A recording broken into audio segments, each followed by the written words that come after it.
नमस्कार दोस्तों, स्वागत है आपका हमारे इस चैनल निसंक के ऊपर। दोस्तों, आज का हमारा जो टॉपिक रहने वाला है वो देखिए लुप्त संख्या ज्ञात करना। जी हाँ दोस्तों, आपके हर एग्ज़ाम के अंदर इस प्रकार से प्रश्न आता है, जैसे या तो फिर इस प्रकार से डब्बा बना करके दे देगा या फिर इस प्रकार से गोला बना करके दे देगा। यहाँ पर आपको संख्या पूछेगा या फिर यहाँ पर आपको संख्या पूछेगा। इस प्रकार से प्रश्न दोस्तों आपके हर कंपटीशन एग्ज़ाम के अंदर पूछे जाते हैं। तो चलिए आज इनको सोल्व करने का तरीका बताता हूँ। देखिए कैसे करना है। निम्नलिखित प्रश्न में लुप्त पद ज्ञात कीजिए। ऐसे प्रश्नों को देखते हुए बच्चे वैसे दूर भाग जाते हैं। इसको दोस्तों मैट्रिक्स भी कहा जाता है, इसको पहेली भी कहा जाता है। तो चलिए इसको कैसे सोल्व करेंगे। दोस्तों सबसे पहले ध्यान रखिए, इनका आपस में संबंध बनाना होता है। या तो आप इस प्रकार से बनाइए या फिर आप इस प्रकार से या फिर आप इस प्रकार से इसका संबंध बनता है या फिर इसका क्रॉस भी इसका संबंध बन सकता है।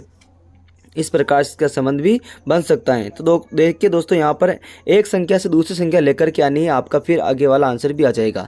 यहाँ पर देखिए इस 2 3 से 13 कैसे आया, फिर देखेंगे इस 4 5 से 41 कैसे आया, फिर देखेंगे यहाँ पर 3 और 4 से ये संख्या कैसे आएगी। ठीक है, चलिए सोल्व करते हैं इसको। देखिए यहाँ पर सबसे पहले क्या करता हूँ, मैं 2 और 3 को जोड़ लेता हूँ। 2 और 3 कितने होते हैं, 5 होते हैं। अब 5 को गुना करो, 5 दूनी 10 होता है, लेकिन 10 से दोस्तों काम नहीं चल रहा, हमें तो 13 चाहिए। फिर भी चलो 3 जोड़ करके देख लेते हैं, 13 आ रहा नहीं आ रहा है। ठीक है, इसी प्रकार से पहले क्या करते हैं, यहाँ पर 3 और 4 को जोड़ा। देखो 2 और 3 को जोड़ा, 5 आए थे। इसी प्रकार 3 और 4 को जोड़ दो, 3 और 4 होते हैं दोस्तों 7 होते हैं। जैसे 2 से गुना किए, यहाँ पर 2 से गुना करके देख लीजिए, 7 दूनी 14 होता है। ठीक है, 14 में 3 जोड़ेंगे तो हमारे दोस्तों यहाँ पर 17 आंसर आना चाहिए। 17 तो ऑप्शन में नहीं है। ठीक है, अगला तरीका देख लेते हैं। अगला तरीका यहाँ पर देखिए, आप दोस्तों अगर आपको आता है तो इस वीडियो को पॉज करके इसका आंसर दीजिए, नहीं तो मैं सीधा इसका आंसर बताता हूँ। यहाँ पर देखिए 2 और 3 को क्या करेंगे, आपस में गुना करेंगे। 2 और 3 को गुना करेंगे तो 2 3 6 होता है। फिर दोस्तों 6 आया ना, इस 6 को 2 से गुना कर दीजिए, 6 दूनी 12 हो जाएगा और इसमें 1 ऐड कर दीजिए, 13 आपका आंसर हो जाएगा। यानी कि आपस में गुना करो और गुना करके इसका डबल कर दो, गुना करके डबल कर दो, फिर इसमें 1 जोड़ना है। उसी प्रकार देखो 4 और 5 को गुना करो, 4 और 5 को क्या आपस में गुना करना है ना, तो 4 और 5 20 आएगा। क्या आएगा, 4 और 5 20।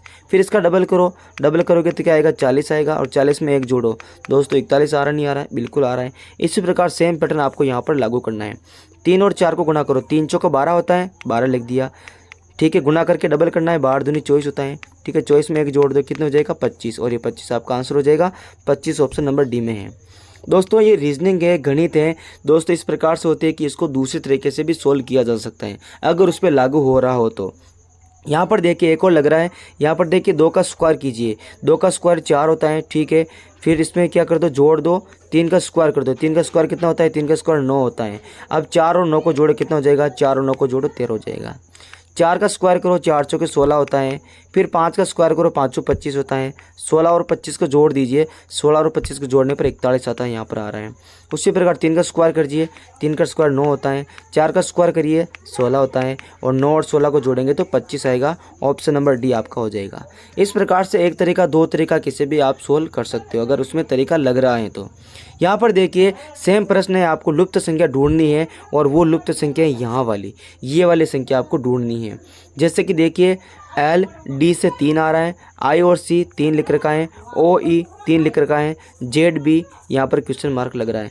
दोस्तों बहुत सारे बच्चे ऐसे होते हैं जो जल्दबाजी में इसको, जैसे कि यहाँ पर इन संख्या को देखते नहीं, एल डी आई सी ओ ई इनको देखते नहीं, सीधे यहाँ पर 3 है, यहाँ पर भी 3 है, यहाँ पर भी 3 है, यहाँ पर भी 3 लिख करके आ जाएंगे और ऑप्शन नंबर 1 में टिक करके आ जाएंगे, जो कि सरासर गलत हो जाएगा। इसको सोल्व करेंगे फिर आपका आंसर होएगा।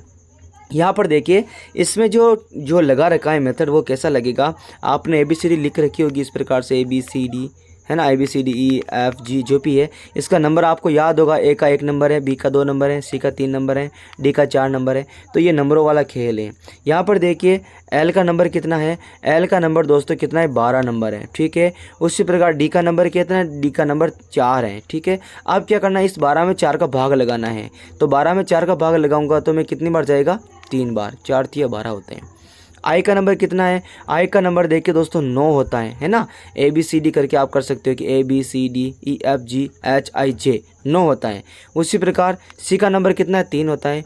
9 में 3 का भाग लगाइए, 3 बढ़ जाएगा, 3, इसलिए यहाँ पर 3 आ रहा है। ओ का नंबर कितना है, उसी प्रकार से ओ का नंबर है आपके पास 15 और ई का नंबर कितना है 5। इस 15 में 5 का भाग लगाइए तो आपका 3 आ रहा है। इसलिए यहाँ पर 3 आ रहा है, ना कि यहाँ पर भी 3 लिखोगे आंसर हो जाएगा, गलत है। आप पहले ढूंढिए जेड का नंबर क्या है। जेड का नंबर दोस्तों 26 होता है, लास्ट वाले संख्या है, भाजक कर दो। बी का नंबर कितना है, 2 है, 2 का भाग लगा दो। 26 में 2 का भाग लगाएंगे तो 13 आंसर आएगा। क्या आएगा, 13। और इस प्रकार से जल्दीबाजी नहीं करनी है, 13 आपको ऑप्शन नंबर सी राइट होगा। चलिए अगला प्रश्न है, ये मैंने आपको प्रश्न दिया था पिछले वाले वीडियो में कि आप सोल्व करो, ठीक है, उसी को मैं सोल्व करके बताता हूँ। अगर आपने सोल्व किया है तो कमेंट किया होगा, फिर कमेंट को जा करके देखिए आपने कौन सा आंसर इसका दिया है। अगर नहीं सोल्व किया तो अभी भी सोल्व कर सकते हो पॉज करके, ठीक है। मैं सोल्व करता हूँ, बिल्कुल ईजी है। यहाँ पर देखिए जैसे इस 2 और 3, 4 से 8 कैसे आया, 4 9 16 से 64 कैसे आया, 2 3 4 से फिर यहाँ पर संख्या आएगी। दोस्तों यहाँ पर देखिए कभी कभी है ना दोस्तों, बिना वजह भी यहाँ पर संख्या दे दी जाती है आपको गुमराह करने के लिए। इन संख्याओं को कोई यहाँ पर मतलब ही नहीं है, इनको छोड़ दो, आपको सीधे आंसर आ रहा है। 2 को 4 से गुना करो, 2 चौके 8 बिल्कुल आ रहा है। 4 को 16 से गुना करो, 16 चौके 64 यहाँ पर आंसर आ रहा है। उसी प्रकार से आपको यहाँ पर गुना करना है, 2 को 4 से गुना करो, 2 चौके 8, सीधा आंसर आपका यहाँ पर 8 कौन से ऑप्शन में, सी वाला ऑप्शन में, तो सी वाला ऑप्शन आपका राइट हो जाएगा। चलिए सेम टू सेम आपको ये वापस सवाल देता हूँ, आपको वीडियो के अंदर आपको कमेंट करके बताना है कि इसका यहाँ पर क्या आंसर आएगा। अगर होता है तो ठीक, नहीं तो फिर आपको मैं अगले वीडियो में बताऊंगा। दोस्तों इस चैनल को जरूर सब्सक्राइब कर लीजिए। दोस्तों मैं आपके लिए डेली बहुत ही अच्छे सवाल लेकर के आऊँगा। अगर आपका बहुत ही अच्छा रिस्पॉन्स रहा तो मैं आपके लिए नेक्स्ट लेवल के सवाल लेकर के आऊँगा, जो कि आपके हर एग्ज़ाम में पूछे जाते हैं। और अगर आप ज़्यादा रिस्पांस देते हो तो फिर मैं आपके लिए नए सब्जेक्ट भी इसमें जोड़ते चलूँगा। मिलते हैं नेक्स्ट वीडियो में, तब तक के लिए जय हिंद, जय भारत।